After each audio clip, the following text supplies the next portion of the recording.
PDF के लिए Telegram join करें। डिक्टेशन स्टार्ट होगा 5 सेकंड के बाद।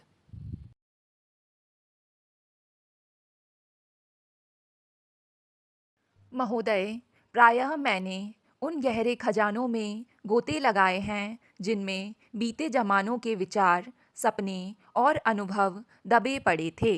लेकिन भाग्य और स्थिति ने मिलकर षड्यंत्र किया और मुझे उस सुंदर और सुनियमित जिंदगी से खींचकर देश के इतने अपढ़ लोगों के बीच लापटका। मैं बहुत से पुरुषों और स्त्रियों से मिला।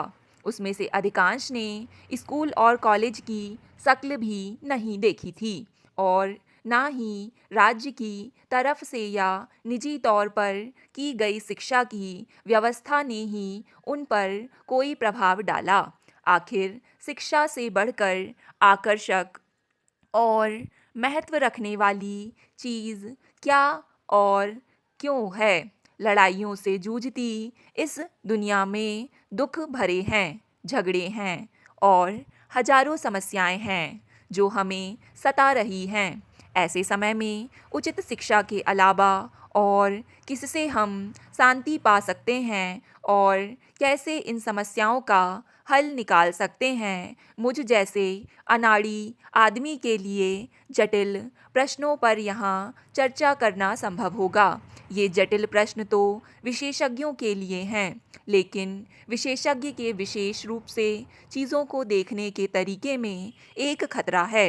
हो सकता है कि चीज़ों को देखने में उचित दृष्टिकोण उसका ना रहे और सामूहिक रूप से वह जिंदगी को देखना भूल जाए। इस खतरे के खिलाफ इंतज़ाम करना होगा, खास तौर से इस समय में जबकि जिंदगी की नींव को ही चुनौती दी जा रही है और वह झगड़े में पड़ी है।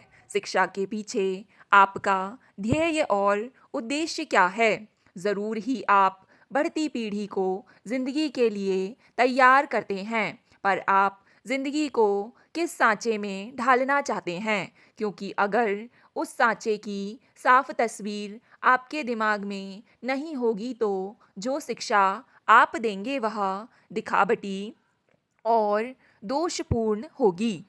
उद्देश्य भी उसमें कुछ ना होगा और आपकी समस्याएं और कठिनाइयां बढ़ती ही जाएंगी। यह बात संसार में स्पष्ट है कि यही वायुमंडल हमारी बहुत सी मुसीबतों का कारण है। बहुत समय से शिक्षा का आदर्श आदमी की प्रगति करना रहा है।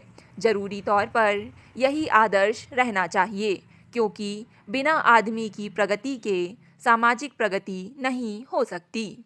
लेकिन आज आदमी की प्रगति के सामाजिक प्रगति नहीं हो सकती। आज आदमी की वह चिंता भी जनसाधारण को सामने रखकर करनी चाहिए, नहीं तो शिक्षित आदमी अशिक्षित जनसमूह में खो जाएंगे और किसी भी हालात में क्या यह मुनासिब है? महोदय, इंसान के दृष्टिकोण में भी एक महत्वपूर्ण प्रश्न का हमें मुकाबला करना है। क्या एक अकेला इंसान दुर्लभ मौक़ों को छोड़कर वास्तव में आगे बढ़ सकता है? अगर उसके चारों तरफ का वायुमंडल हर समय उसे नीचे खींचता हो, अगर यह वायुमंडल उसके लिए दूषित और हानिकारक है, तो इंसान का उससे लड़ना व्यर्थ होगा और अवश्य ही वह उससे कुचला जाएगा। यह वायुमंडल क्या है? उसमें वे पैतृक विचार, दुराग्रह और संदेह शामिल हैं जो दिमाग पर बांग लगा देते हैं और इस बदलती दुनिया में प्रगति और परिवर्तन को रोकते हैं। ये राजनैतिक स्थितियां हैं जो अकेले इंसान और इंसानों के समूह को ऊपर से लादी गई गुलामी में रखती है और इस तरह उनकी आत्मा को भूखा मार डालती है और उनकी भावना को कुचल देती है। सबसे अधिक आर्थिक स्थितियों का दबाव है। वे जनता को मौका देने से इनकार करती हैं। हमारे चारों तरफ दुराग्रह और संदेह की जटिलता और राजनैतिक तथा आर्थिक स्थितियों का वायुमंडल फैला है जिसके पंजे में हम फंसे हैं। आज की शिक्षा प्रणाली सारे नामवर गुण लिखा सकती है, लेकिन जिंदगी और ही कुछ लिखती है और जिंदगी की आवाज़ कहीं ऊंची और तेज़ है। सहकारी प्रयत्न के लाभ आप बता सकते हैं, लेकिन हमारे आर्थिक ढांचे का आधार गला काटने वाली प्रतिस्पर्धा पर है और एक आदमी दूसरे को मारकर ऊपर उठना चाहता है जो अपने प्रतिद्वंद्वियों को पछाड़ने में और कुचल डालने में सफल होता है, उसी को चमकदार इनाम मिलता है। क्या इसमें कोई अचरज है कि हमारे युवक उस चमकीले इनाम की ओर खींचें और दावा करें कि लाभ के इच्छुक इस समाज में इस इनाम का पाना सबसे अधिक वांछनीय गुण है। इस देश में हम तो अहिंसा की प्रतिज्ञा से बंधे हैं, फिर भी हिंसा ना सिर्फ लड़ते झगड़ते राष्ट्रों के प्रत्यक्ष रूप में ही हमें घेरे हुए है, बल्कि उस सामाजिक ढांचे के रूप में भी वह हमें घेरे हुए है जिसमें कि हम रहते हैं। इस हिंसा भरे वातावरण से सच्ची शांति या अहिंसा उस समय तक कभी भी हासिल नहीं हो सकती जब तक कि हम उस वायुमंडल को ही ना बदल दें। उन आदर्शों के बावजूद जिन्हें हम स्वीकार कर सकते हैं, हमारी शिक्षा प्रणाली इसी वायुमंडल की उपज है।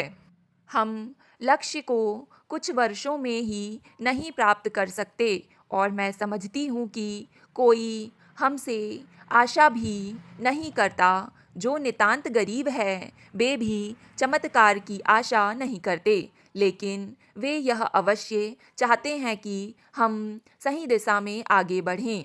वे यह आशा अवश्य करते हैं कि चीज़ें ऐसे ढंग से बदलेंगी कि उनके हितों का भी ध्यान रखा जा सके। इसलिए मुझे आशा है कि हम वही एकता और दृढ़ता प्रदर्शित कर सकेंगे, राष्ट्रीय लक्ष्य के प्रति वही चिंता व्यक्त कर सकेंगे जो हमने पिछले वर्ष के संकट के दौरान की थी। यह आर्थिक संकट हमारे लिए कुछ कम गंभीर नहीं है और यह लक्ष्य जनता के लिए बेहतर जीवन संभव बनाने का लक्ष्य उन सब विजयों से, युद्ध में विजय से भी बड़ी एक जीत है। हमने पश्चिम की आर्थिक और वित्तीय प्रणाली को अपनाया है और हम प्रगति तथा विकास का मूल्यांकन पश्चिमी मानदंडों से करना चाहते हैं, जो हमारे यहाँ की परिस्थितियों में संगत नहीं है और हमारे लक्ष्यों से तो और भी कम संगत है। मैं लंबे समय से अनुभव करती रही हूँ कि वर्तमान आर्थिक सिद्धांत विकासशील देशों की समस्याओं को जटिल बनाते हैं। स्टॉप। डिक्टेशन पसंद आए तो वीडियो को लाइक तथा चैनल को सब्सक्राइब करें।